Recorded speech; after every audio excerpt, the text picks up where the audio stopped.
Yes!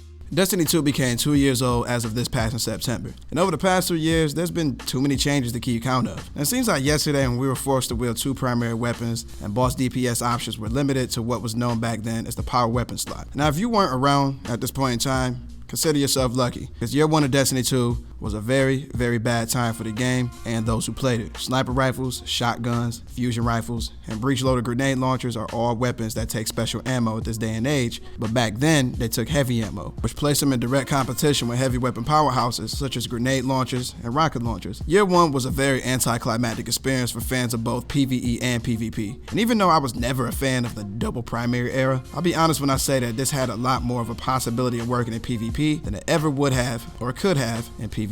Again, I'm not saying that I enjoyed anything about the double primary era because I hated it. I'm simply saying that it was a whole lot worse for PvE than it was for anything else. There were multiple points in time where I wouldn't be able to kill a boss or major class enemy because primary weapons don't deal satisfactory damage to fulfill that role. And that makes sense because they aren't supposed to. Now, primary weapons are the workhorse weapons of your loadout and are mainly used or supposed to be used against red bar enemies and trash mobs. And primary ammo is plentiful, so this would never become an issue. But when you're trying to get primary weapons a DPS role against bosses, that's when you really notice how anti-fun the game is, because you'll be slowly chipping away at the boss's health, and I don't know a single person who would enjoy doing this. I stated in a previous video that the Destiny community contains some of the most intelligent and perseverant people that I've ever heard of in my life. And even while being forced to work with such restricted loadouts, the community came together and figured out that we only had one semi-reliable DPS weapon outside of the heavy slot during the Curse of Osiris and vanilla eras, if I recall correctly. The weapon I'm referring to is none other than the Cold Hard, which is a long-forgotten exotic weapon that lost most, if not all of its relevancy after year 2 of Destiny 2 kicked off. But back in year 1, Cold Hard was the most reliable weapon to use against the Leviathan Raid's boss, Emperor Callus.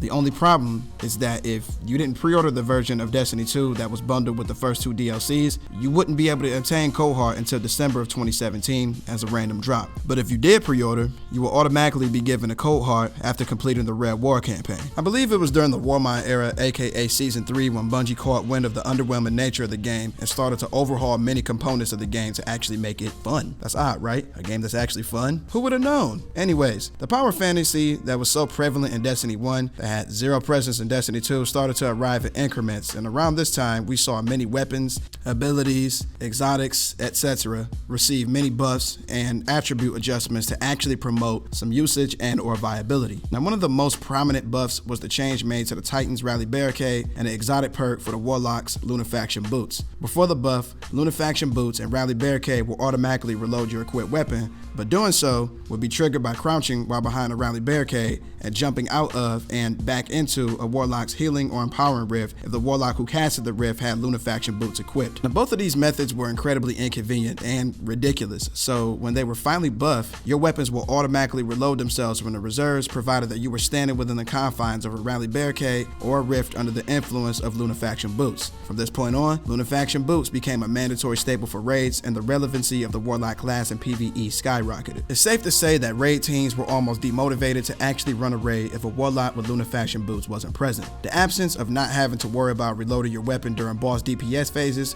was literally heaven sent, especially when it came to weapons with painfully slow reload speeds, such as rocket launchers. Now, something as amazing as having your weapons reload automatically didn't become a problem until after the Year 2 era DLC started to roll out, mainly Forsaken, Black Armory, and Season of Opulence, because of the fact that all of these seasons introduced their very own raid to the game. Now, as much as I love not having to worry about reloading and losing DPS, I would be a fool if I didn't admit that the auto-reloading capabilities of Lunafaction boots became incredibly problematic for the PvE endgame, especially raid bosses. If you had a Warlock on your raid team with Lunafaction boots, every boss became trivialized, and provided that everyone was on point, you knew that one phase in the boss would not be a problem at all. Bungie became so fixated on giving us the power fantasy that was missing from Destiny 2 that they didn't realize the amount of balancing issues that these decisions created. Lunafaction boots and a Titan Rally Barricade, to a lesser extent, made almost everything in the game, in the most bare minimum sense, at least a semi-viable DPS option. Alongside the ability to stack multiple buffs and debuffs, it was safe to say that Destiny 2 didn't have a challenging PvE endgame at all. When Outbreak Perfected made its debut into Destiny 2, it was possible to one-phase the Scourge of the Past final boss, Insurrection Prime,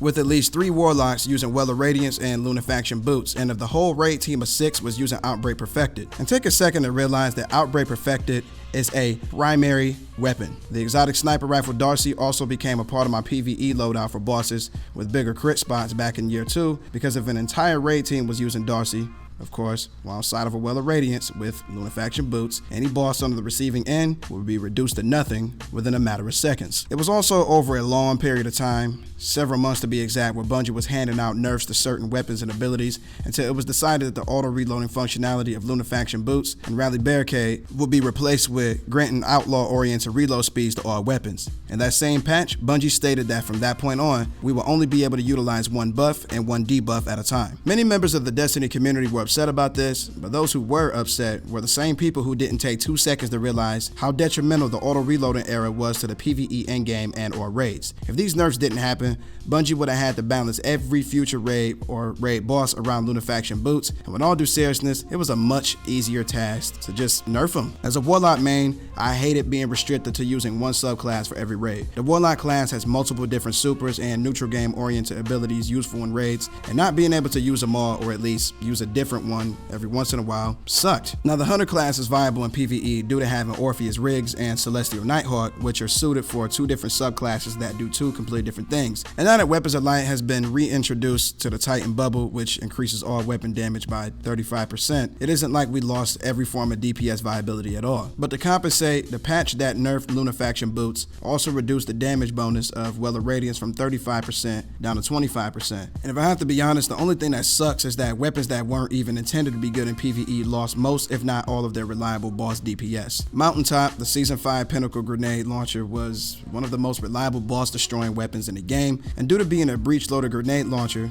with spike grenades, it heavily relied on the auto reloading capabilities of Lunafaction boots and Rally Barricade. And when paired with Recluse, you would have a boss melting weapon in 1 slot and the best ad clear weapon in another slot. And the funny part about this is that neither one of these weapons were in the heavy slot. Mountaintop was never directly nerfed, but it was pretty much never heard from again after the Lunafaction boots nerf. And the Recluse's Master of Arms perk was changed to only deal bonus damage on crit shots. Now in present day Destiny 2, Izanagi's Burden has risen to the top of the PvE meta as a staple for boss damage. Remember how I said that Lunafaction boots and Rally Barricade don't automatically reload weapons, but they do grant reload speed comparable to that of the Outlaw perk? Well, that benefits Izanagi's Burden amazingly because its perk Honed Edge requires you to manually reload. And despite how amazing of a weapon Izanagi's Burden was when it first released back in the Black Armory era, it was pretty much useless because it received 0 benefit from automatically reloading since you have to hold the reload button in order to proc its exotic perk. And this actually means a lot to me personally because I've always liked the Izanagi's Burden. Not only is it an amazing looking weapon, it's fun to use, and I hated the fact that it saw little to no play when it was initially released. A weapon as amazing as Izanagi's Burden didn't deserve to live in the shadows of other exotic weapons and go-to DPS weapons, especially when you realize that it has a catalyst that increases the damage of its exotic perk by 20%. Going back to my original point of the Destiny community being some of the most intelligent people in the world, that also applies to how adaptive we are to certain situations. We didn't have much to work with in year 1,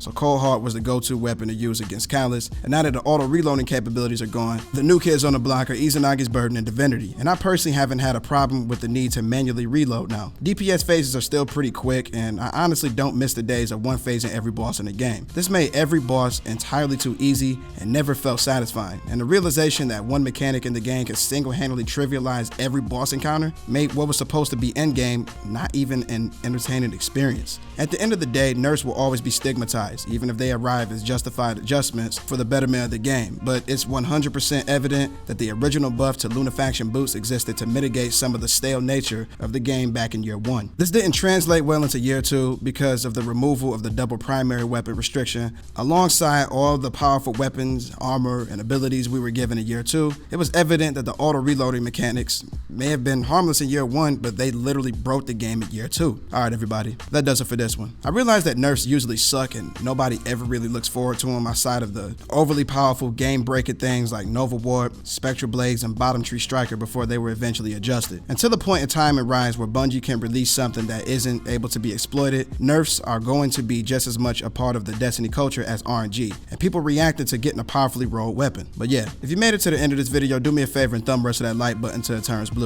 And if you're new to my neck of the woods, go ahead and subscribe to the channel and click the bell icon so you won't ever miss a video of the most elite gaming content. But with that being stated, 1LHD is over and out. Y'all take it easy.